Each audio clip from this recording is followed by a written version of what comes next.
ओम शांति 1/7/2024। शिव भगवान उवाच मिठे बच्चे शांतिधाम हेउछि पवित्र आत्मा मानंकर घर। जदि सेही घर को जीवाकु चाहुछ तेबे संपूर्ण पवित्र हुआ। बाबा कहउछन्ति मिठे बच्चे शांतिधाम हेउछि पवित्र आत्मा मानंकर घर। जदि सेही घर को जीवाकु चाहुछ तेबे संपूर्ण पवित्र हुआ।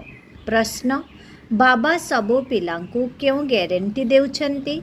उत्तर मीठा मीठा पिला माने जदि तुमे माने मोते मने पकाइब तेबे मु ग्यारंटी करुछि जे अंतिम समय रे कौनसी दंड भोग न करी मो सहित घर को जाई पारिब। हृदय को केवल निजर पितांक सहित जोड़ी दियो। पुराना दुनिया को देखुथिले मध्य देख नाही, यही दुनिया रे रही पवित्र होई देखाओ, तेबे बाबा तुमको विश्वर राजत्व निश्चित देबे। ओम शांति। आत्मिक पिलामानंको आत्मिक पिता परमात्मा पचारुछन्ति। ए कथा तो पिलामाने जानिछन्ति जे बाबा आम मानंकु घर को नहीं जिबा पाई आसिछन्ति। एबे घर को जिबा पाई इच्छा हेउछि, ताहा तो सबु आत्मा मानंकर घर। एठारे सबु जीव आत्मा मानंकर घर गोटिए नुहे। ए कथा तो तुमे जानिछ जे बाबा एबे आसिछन्ति। तुमे माने निमंत्रण देई बाबांकु डाकिछ एवं कहिछ आमको घर अर्थात शांति धाम को नहीं चलो। एबे बाबा कहउछन्ति तुमे माने निजर मन को पचार, हे आत्मा तुमे एबे पतित होई जाइछ, घर को किपरि जीव? तेणु पवित्र निश्चित हेबाकु पड़िब। एबे आमको घर को जीवाकु हेब। बाबा अन्य कौनसी कथा कहु नाहंती। भक्ति मार्ग रे तुमे माने एते समय पुरुषार्थ कल काहेकि? मुक्ति पाइबा पाई। तेणु एबे बाबा पचारुछन्ति तुमर घर को जीवार विचार चालुछि? पिलामाने कहउछन्ति बाबा सेथि पाई तो एते भक्ति करिछु। ए कथा मध्य तुमे माने जानिछ जेते सबु जीवात्मा अछन्ति समस्तंकु नै जीवाकु हेबो, किंतु समस्तंकु पवित्र होई घर को जीवाकु हेबो। पुणी पवित्र आत्मा माने ही प्रथमे प्रथमे एठाकु आसिबे। अपवित्र आत्मा तो घरे अर्थात परम धाम रे रही पारिबे नाही। एठारे जेते कोटि कोटि आत्मा माने अछन्ति समस्ते घर को निश्चित जीवाकु हेबो। सेही घर को शांति धाम बा बानप्रस्थ कुहा जाउछि। आम आत्मा मानंकु पवित्र होई पवित्र शांति धाम जीवाकु हेबो। बास एहा केते सहज कथा। ताहा हेला आत्मा मानंकर पवित्र शांति धाम। सत्य जुग हेला जीव आत्मा मानंकर पवित्र सुख धाम। एहा पतित जीव आत्मा मानंकर दुख धाम। एथिरे द्वंद्वर कौनसी कथा ही नाही। शांति धाम जेउठारे कि सबु पवित्र आत्मा माने निवास करिथान्ते, ताहा आत्मा मानंकर पवित्र दुनिया, पवित्र निराकारी दुनिया। एही पुराना दुनिया सबु पतित जीव आत्मा मानंकर दुनिया। एठारे समस्ते पतित, सेथिपाई बाबा आसिछन्ति आत्मा मानंकु पवित्र करी पवित्र दुनिया शांति धाम नहीं जिबा पाए। एठारे जेउ माने राजयोग शिखुछन्ति सेही माने ही पवित्र सुख धाम को जिबे। एहा तो बहुत सहज। एथिरे कौनसी भी कथार विचार करिबा उचित नुहे। केवल बुद्धि द्वारा बुझिबाकु हेबो। आम आत्मा मानंकर पिता आमको पवित्र शांति धाम को नहीं जिबा पाई आसिछन्ति। सेठाको जिबार रास्ता भूली जाइथिलु, जाहाकि बाबा आसी बताउछन्ति। एही भली मु कल्प कल्प आसी कहूछि, हे पिला माने तुमे शिव बाबांकु मने पकाओ। सिए ही एकमात्र सतगुरु जिए कि समस्तंकर सद्गति दाता अटन्ति। सिए ही आसी पिलामानंकु संदेश अथवा श्रीमत देउछन्ति। कहउछन्ति पिलामाने एबे तुमकु कौन करिबाकु हेबो? ଅଧା କଳ୍ପ ପର୍ଯ୍ୟନ୍ତ ତୁମେମାନେ ବହୁତ ଭକ୍ତି କରି ଦୁଃଖ ପାଇଛ, ବହୁତ ଖର୍ଚ୍ଚ କରି କରି କାଙ୍ଗାଳ ହୋଇଯାଇଛ। ଆତ୍ମା ସତୋ ପ୍ରଧାନରୁ ତମୋ ପ୍ରଧାନ ହୋଇଯାଇଛି। ବାସ୍ ଏତିକି କଥା ହିଁ ବୁଝିବାକୁ ହେବ। ବାବା ପଚାରୁଛନ୍ତି, ଏବେ ଘରକୁ ଯିବାର ଅଛି ନା ନାହିଁ? ତୁମେ କହୁଛ, ହଁ ବାବା, ନିଶ୍ଚିତ ଯିବାକୁ ହେବ। ତାହା ଆମର ମିଠା ଘର, ଶାନ୍ତିଧାମ। ଏ କଥା ମଧ୍ୟ ତୁମେମାନେ ଏବେ ଜାଣୁଛ ଯେ ବାସ୍ତବରେ ଆମେ ପତିତ, ସେଥିପାଇଁ ଯାଇପାରିବୁ ନାହିଁ। ତେଣୁ ବାବା କହୁଛନ୍ତି, ମୋତେ ମନେ ପକାଅ, ତେବେ ତୁମର ପାପ କଟିଯିବ। ମୁଁ କଳ୍ପ କଳ୍ପ ତୁମକୁ ଏହି ସନ୍ଦେଶ ଦେଉଛି। ତୁମେ ନିଜକୁ ଆତ୍ମା ମନେକର। ଏହି ଦେହ ତ ଏହିଠାରେ ହିଁ ସମାପ୍ତ ହୋଇଯିବ। ବାକି ଆତ୍ମାମାନଙ୍କୁ ହିଁ ଘରକୁ ଯିବାକୁ ହେବ। ତାକୁ ନିରାକାରୀ ଦୁନିଆ ବୋଲି କୁହାଯାଉଛି। ନିରାକାରୀ ଆତ୍ମାମାନେ ହିଁ ସେଠାରେ ରହିଥାନ୍ତି। ତାହା ହେଉଛି ଆତ୍ମାମାନଙ୍କର ଘର। ନିରାକାର ବାବା ମଧ୍ୟ ସେଠାରେ ରହିଥାନ୍ତି। ବାବା ସବୁଠାରୁ ପଛରେ ଆସୁଛନ୍ତି, କାହିଁକି ନା ତାଙ୍କୁ ସମସ୍ତଙ୍କୁ ଘରକୁ ଫେରାଇ ନେବାକୁ ହେବ। ଏଠାରେ କେହି ଜଣେ ହେଲେ ବି ପତିତ ଆତ୍ମା ରହିବେ ନାହିଁ। ଏଥିରେ କୌଣସି ପ୍ରକାର ଦ୍ୱନ୍ଦ୍ୱ ଅଥବା ଅସୁବିଧାର କଥା ହିଁ ନାହିଁ।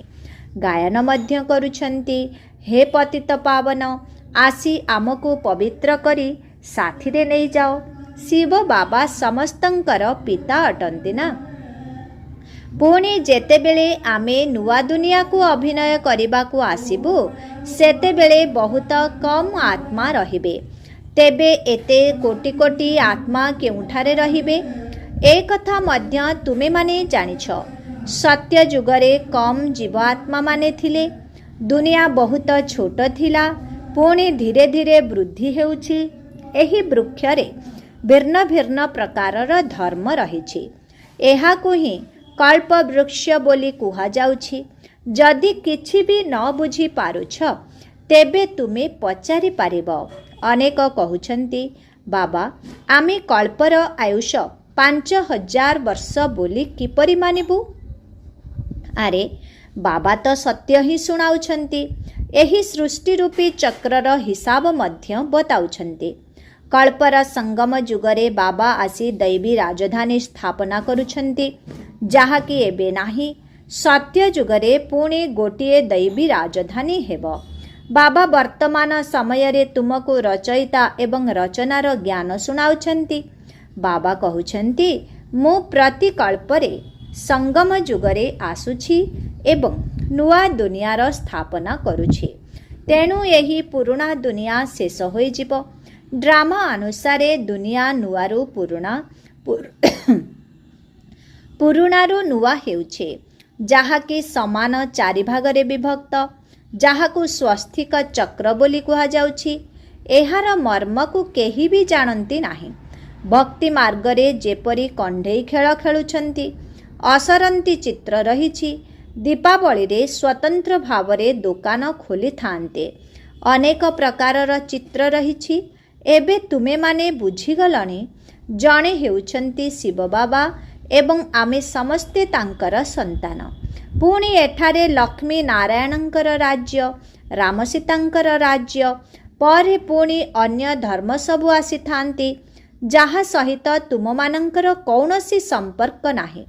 ସେମାନେ ନିଜ ନିଜର ସମୟରେ ଆସୁଛନ୍ତି। ପୁଣି ସମସ୍ତଙ୍କୁ ଘରକୁ ଯିବାକୁ ହେବ। ତୁମ ସନ୍ତାନମାନଙ୍କୁ ମଧ୍ୟ ଏବେ ଘରକୁ ଯିବାକୁ ହେବ। ଏହି ସାରା ଦୁନିଆ ବିନାଶ ହେବାକୁ ଯାଉଛି। ଏଠାରେ ଆଉ କ'ଣ ଅଛି? ତେଣୁ ଏହି ଦୁନିଆରେ ଆଉ ମନ ଲାଗୁନାହିଁ। ତେବେ ଏକମାତ୍ର ପ୍ରେମିକଙ୍କ ସହିତ ମନ ଲଗାଇବାକୁ ହେବ। ସିଏ କହୁଛନ୍ତି, ଏକମାତ୍ର ମୋ ସହିତ ମନ ଲଗାଅ, ତେବେ ତୁମେ ପବିତ୍ର ହୋଇଯିବ। ଏବେ ବହୁତ ସମୟ ଚାଲିଗଲାଣି, ଆଉ କମ୍ ସମୟ ଅଛି। ସମୟ ଅତିକ୍ରାନ୍ତ ହୋଇ ଚାଲିଛି। ଯୋଗଯୁକ୍ତ ହୋଇ ନ ରହିଲେ ଅନ୍ତିମ ସମୟରେ ବହୁତ ପଶ୍ଚାତାପ କରିବାକୁ ପଡ଼ିବ, ଦଣ୍ଡ ଭୋଗ କରିବାକୁ ପଡ଼ିବ ଏବଂ ପଦ ମଧ୍ୟ ଭ୍ରଷ୍ଟ ହୋଇଯିବ। ଏ କଥା ମଧ୍ୟ ବର୍ତ୍ତମାନ ତୁମେମାନେ ଜାଣୁଛ ଯେ ଆମକୁ ଘର ଛାଡ଼ି ଆସିବା केते समय होई गलानी। वर्तमान समस्ते घर को जीवा पाई ही मुंड पिटुछंती ना। बाबा मध्य तुमको घरे अर्थात परमधाम रे ही मिलिबे, सत्य जुगरे मिलिबे नाही। मुक्तिधाम को जीवा पाई मनुष्य केते मेहनत करुछंती, ताकू भक्ति मार्ग कुहा जाउछि। एबे ड्रामा अनुसारे भक्ति मार्ग शेष हेबाकू जाउछि। बाबा कहुछंती एबे मु तुमको घर को नहीं जीवा पाई आसीछि। तुमको मु निश्चित भावरे घर को नहीं जीबी, किंतु जिए जेते पवित्र हेबो सिए सेते सेठारे उच्च पद पाइबो। एठारे संशयर कौनसी कथा नाही।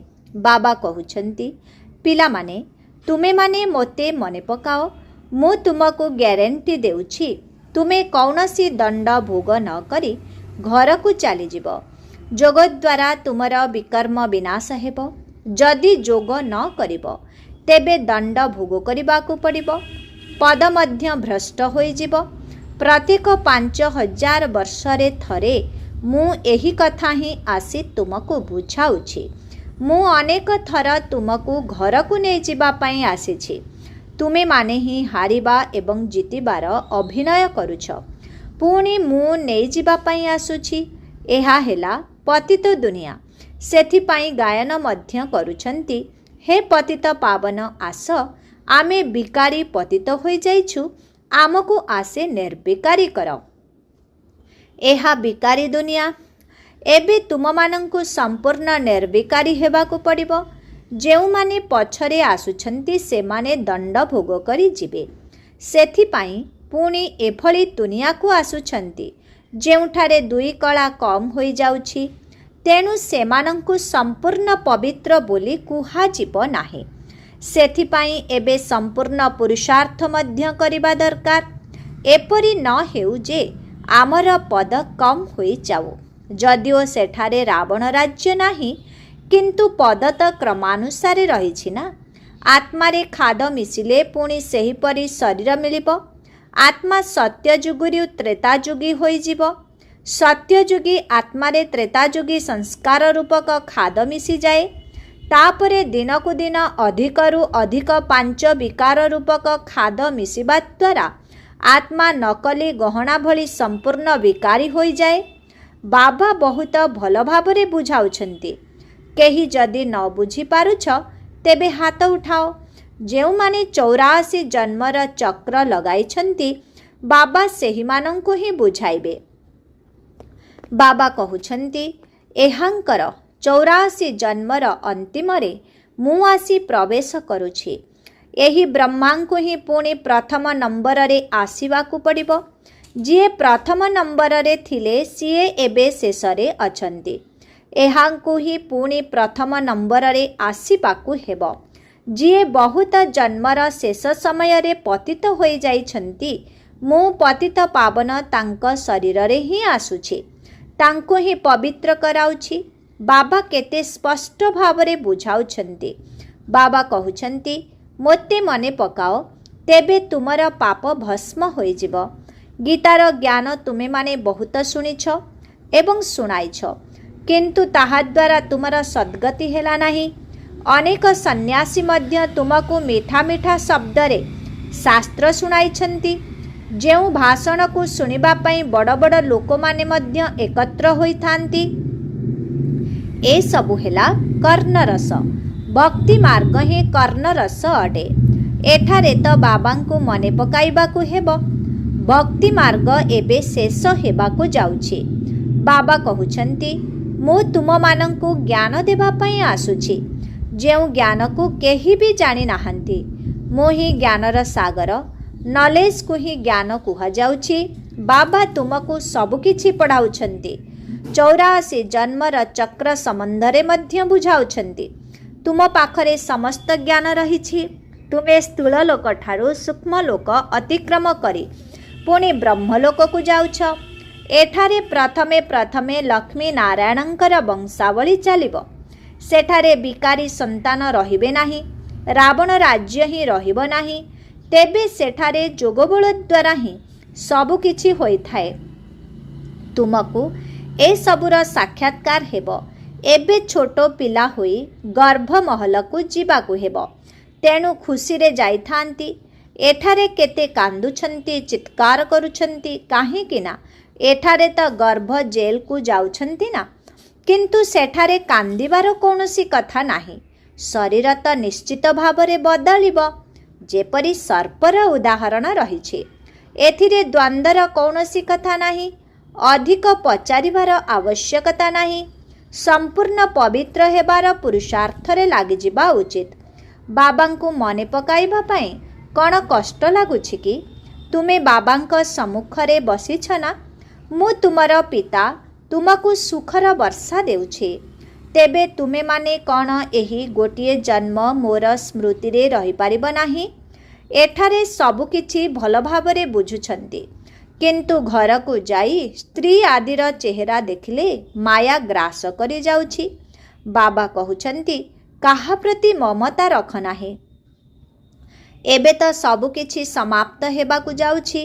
तेणु एकमात्र बाबांकु ही मने पकाइबाकु हेब। चालिबा बुलिबा भितरे मध्य बाबा एवं राजधानी को मने पकाइबाकु हेब। दैवी गुण मध्य धारण करिबाकु पड़िबो। सत्य जुगरे एही भली खराब खाद्य मांस आदि रहिबो नाही। सेथिपाई बाबा कहुछंती विकार गुड़िको मध्य छाड़ी दियो। मु तुमको विश्वर राजत्व देउछि, तेबे तुमर केते आमदानी हेउछि? तेबे तुमे माने काहेकि पवित्र न रहिब? केवल गोटिए जन्म पवित्र रहिबा द्वारा केते बड़ आमदानी हेउछि। जदिओ एकाठी रहुछ, किंतु ज्ञान तरबारी को मझिरे रख। जदि पवित्र रही देखाइब, तेबे सबुठारु उच्च पद रहिब। काहेकि ना बाल ब्रह्मचारी होइछ ना, ता सहित ज्ञान मध्य थिबा दरकार। अन्य मानंको मध्य निज समान करिबाकु हेब। सन्यासी मानंको देखाइबाकु हेब जे किपरि आमे एकाठी रही मध्य पवित्र रहुछु। तेबे सेमाने बुझिजिबे जे एहांक पाखरे बहुत बड़ शक्ति रहिछि। बाबा कहुछंती तुमे माने एही गोटिए जन्म पवित्र रहिबा द्वारा 21 जन्म विश्वर मालिक हेब। तुमको केते बड़ पुरस्कार मिलुछि। तेणु तुमे काहीकि पवित्र रही न देखाइब? एबे समय मध्य बहुत कम अछि। चारिआडे ज्ञानर मध्य प्रचार हेब। खबर कागजरे मध्य बाहरिब। रिहर्सल देखिछ ना? गोटिए परमाणु बोमा द्वारा कौन अवस्था हैला? एबे मध्य डाक्तरखाना रे पड़िछंती। एबे तो एभली बम आदि तैयारी करुछंती जहा द्वारा कौनसी कष्ट हेब नाही। तुरंत समाप्त होई जिबे। पुणी एहार रिहर्सल होई फाइनल हेब। देखिबे तुरंत मरुछंती ना नाही। पुणी अन्य सबु जुक्ति रचना करिबे। डाक्तरखाना आदि किछि रहिबो नाही। किए सेवा करिबो? केही ब्राह्मण भोजन इत्यादि खुआइबाकु नथिबे। बोमा पड़िबो, सबु खलास। भूमिकंपरे समस्ते माटीरे तळे दबी जिबे। ए सबु पाई समय लागिबो नाही। एठारे ढेर मनुष्य अछंती। सत्य जुगरे बहुत कम रहिबे। तेबे एते सबु किपरि विनाश हेबे? आगकु गले देखिबो। सेठारे आरंभरे मात्र 9 लाख रहिबे। फकीर मध्य तुमे माने, साहेब मध्य तुमर बहुत प्रिय। एबे सबु किछि छाड़ी निजको आत्मा माने करुछ। एभली फकीर माने बाबांकु बहुत प्रिय लागि थांते।